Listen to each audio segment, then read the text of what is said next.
Corruption deprives all our economies of the money that we need and should have to address issues in relation to health, education, infrastructure.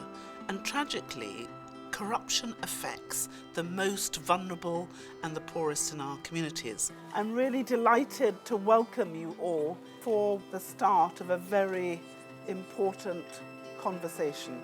President Buhari has one of the most difficult challenges on his hands.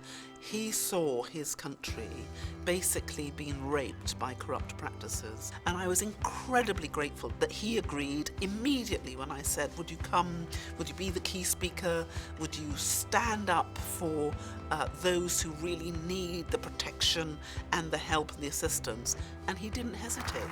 Corruption is a hydra-headed monster.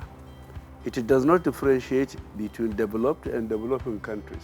When we talk about corruption, we focus on officials or leaders. We need transparency and accountability in the palace, in the cabinet room, as well as in the boardroom of our corporations. There are several ways in which people are targeting corruption.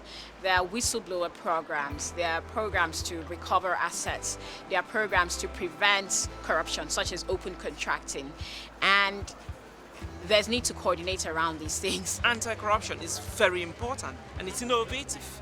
And we are keen that I'm particularly glad as a young person coming from Cameroon that Secretary General could think about this initiative and gather together a full hall of practitioners to come and have a conversation on this. No matter what the size of business, the issues are still the same.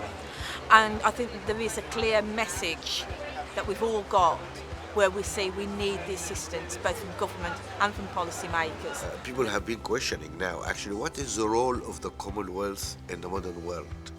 And I see our sister Patricia is really breathing some fresh air. I agree fully with the Commonwealth Secretary General that anti-corruption is a shared agenda for civil society, business and government, requiring commitment.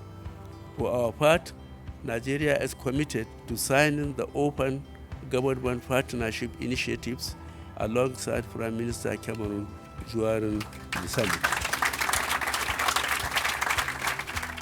Countries, irrespective of their size, do have a strong voice. The issue is whether they're heard or not. And I'm more concerned, and I think that is what the Commonwealth is trying to do, and what we're trying to do as chair in office.